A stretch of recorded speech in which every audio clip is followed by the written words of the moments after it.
We have the original text. We have the autographic text. Wait, say that again? We have the original text. Okay, but can he actually support that claim that we have the original text of the Bible? Let's back up a second. So the doctrine of inspiration speaks to the origination and character of the original writings themselves.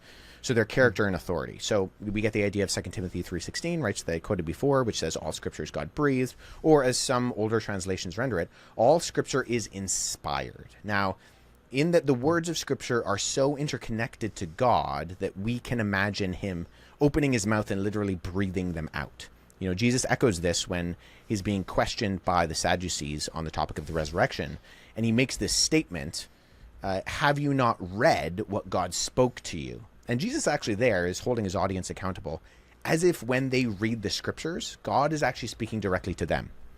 So there's this process where, and what's interesting about that particular passage, I believe it's in Matthew, is that then Jesus goes on to ascribe those statements to Moses.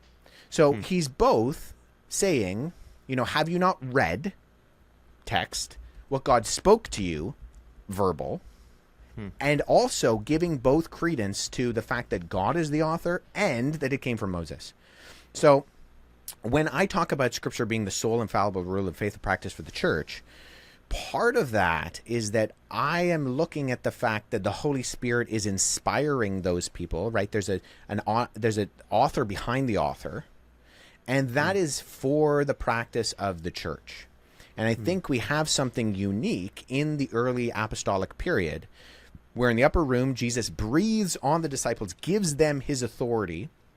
They are then the progenitors of these documents, which is why the early church, when they were delineating what was and wasn't scripture, were looking for the connection, the apostolicity. Can we connect this to someone who knew who knew Jesus or knew someone who knew Jesus? Because it had to be directly tied to that apostolic community, that authority that Jesus gave to his immediate community.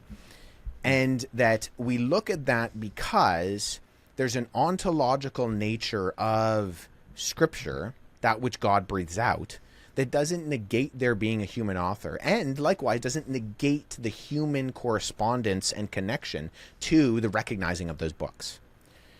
And so, you know, you don't have to believe in inerrancy to believe that sola scriptura or inspiration is real. Now, I am an inerrantist, easy for me to say, in that I think inerrancy speaks to the trustworthiness of the supernatural process of inspiration. So traditionally, Christians have expressed the process of inspiration as what is called verbal plenary inspiration that I mentioned before, in terms of contrasting that with divine dictation that the Muslims believe. So to put it in a simpler way, God gave words to us in Scripture.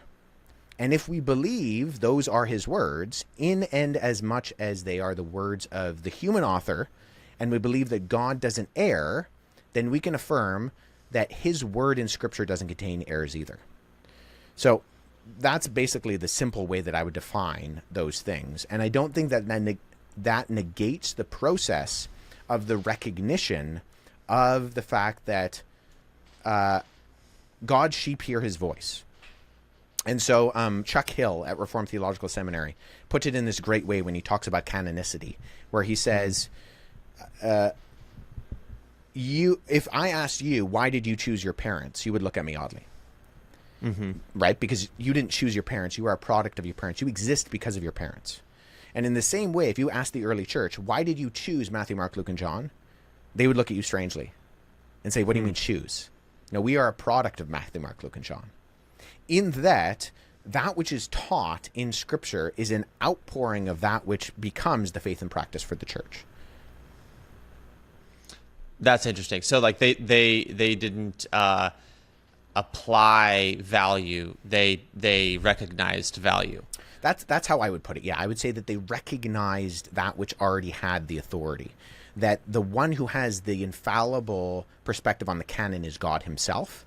And so that doesn't negate the guiding process that happens with God and his Spirit. But I don't think that then, right, I think it was F.F. Bruce who said that your Bible is not an infallible list of books. It's a list of infallible books. And so it's not the index in the front that holds the authority. And it's not the group that chooses the books that has the authority. The books contain the authority. Is what you're saying that through the process of history, whether it's the people making the decision of what is canon or not, or the person putting pen to paper originally, that all of that is inspired so that the end result ends up being inspired? Or would you draw lines within different parts of that process? Yeah, I mean, there are different ways to flesh this out. Ultimately, I would say that the document is inspired, not the person. Okay. So I would say, if Paul, actually, if we find another letter of Paul, we wouldn't add it to the Bible. Because, and I mean, I don't know if there's any way to verify that we could find another letter of Paul, right? But say we find the letter to the Laodiceans, which I actually think is the book of Ephesians. But say you find the letter that Paul talks about to Laodiceans, and we can, for some metric, verify that that's what it was. We wouldn't then add it to the canon of Scripture, because I think there's a level of giving the work of the Spirit in the early church period the guidance to then preserve his word. The composition of ancient documents is kind of a trickier discussion than can be laid out succinctly, in that there would almost certainly have been multiple versions of something like Matthew's gospel. Have you ever left your house without locking the front door? Probably yes. Not the smartest move, but I think we've all been there. It's basically what you're doing when you browse the internet without protecting your personal data. Let me explain. Here's the deal for those that don't know. Data brokers are constantly harvesting your private information. Things like your full name, your email address, your home address, even sensitive stuff like your health or location data are now being sold, all without your consent or permission. I honestly did not even realize this was a thing until I experienced it firsthand, and I did not like it. That's when I started looking for a solution, and that's when I came across Incogni, a service that hunts down where your data is being stored and sends official legal requests to have it removed. There's no guesswork. There's no paperwork. They handle everything behind the scenes. And since signing up, by the way, I've actually noticed a change. Way fewer scam calls, less spam email, and most importantly, at least to me, is the removal of that sort of low-level stress of just wondering how people might use some personal information against you in a negative way, right? So that is now gone. So if you're tired of being the product, it's time to push back. Head to incogni.com/dose of wisdom or use the promo code dose of wisdom at checkout to get 60% off your annual plan. That's incogni.com/dose of wisdom or use the promo code dose of wisdom. Take your data out of their hands before they sell it to someone else. There would almost certainly have been multiple versions of something like Matthew's gospel. And so we know this because we have lots of individuals within the ancient world, like Pliny and like Galen, who talk about the process by which you just simply write a document. And there would have been an editing process. You would have had multiple iterations of it. And there's no reason to think that this didn't happen with the Gospels. You would have included, like Paul says, his amanuensis, his scribe.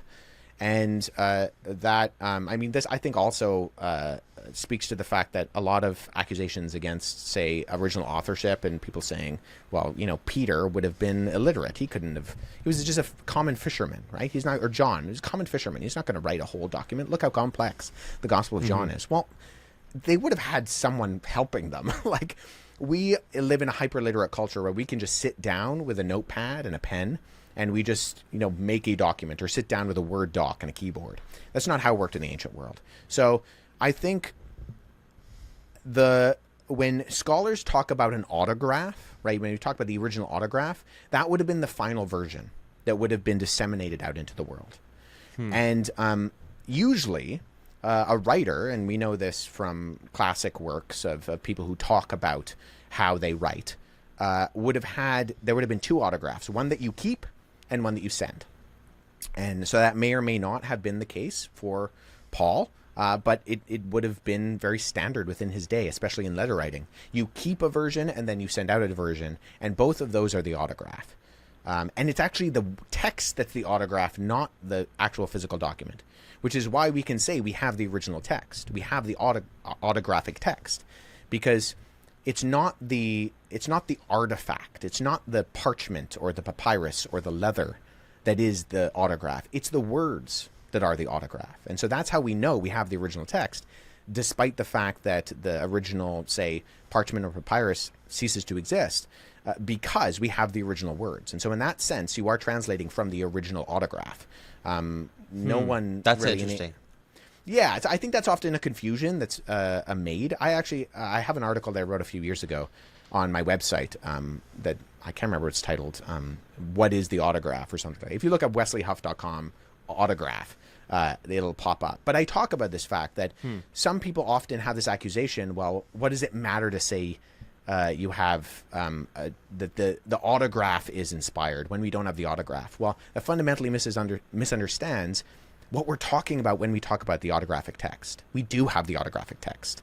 Nobody really cares about, nobody. There are a certain number of people who are very enamored with relics who might have been very interested in that. But I also think that's why God didn't allow it to be preserved. Because I think, like the Jews in ancient Israel, with the ephods, or like the serpent that Moses rose up in the desert, we'd start worshiping the thing. And we're not supposed to do that. So if we don't have the autograph in the sense of the first piece of papyri, how then do we know that we do have the autograph in the sense of the original words? Yeah, so this is the process by which we delineate a text from textual criticism, in that you look at the different copies, and there are different criteria by how you derive whether a reading is added or taken away. And this is the benefit of what I was talking about with a free transmission of the text. Because Christians were so eager to write things down and to disseminate it throughout the ancient world, we have a fair number of copies within the first few centuries that are spread pretty far and wide. So most of them are relegated to the geographical area in terms of their preservation to Egypt, and particularly Upper Egypt, which is actually down the river, not at the top, which is confusing if we think about Upper and Lower Egypt. But Upper Egypt is down, and due to the climate, it's very arid, and so it preserves things. This is why in the first episode of the Can I Trust the Bible series, my colleague Andy and I went to Egypt, because we went to Oxyrhynchus, where a good portion, if not the vast majority, of our New Testament manuscripts come from, and it largely has to do with the climate. But that doesn't negate the fact that we have copies of, say, the biblical documents spreading around throughout the ancient world. And so these copies are both early, and even some of our later ones are incredibly reliable. And so the way that you trace back a text is by the examination of the text, right? And the comparative analysis, and using internal and external criteria to figure out, does it make more sense that a scribe put this reading in, or that a scribe took this reading out? Those kind of things.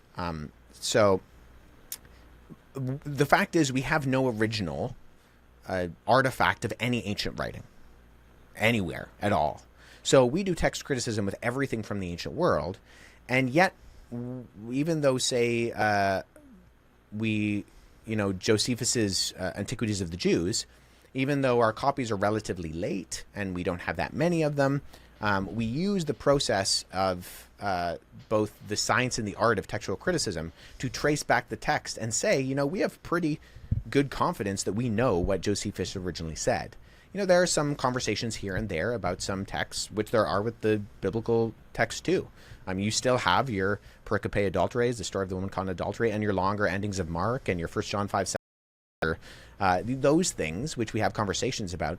But the fact that we know and have kind of questions about some of those texts indicates that we can pinpoint the text and its credibility to the originality of the writing with a pretty high degree of confidence.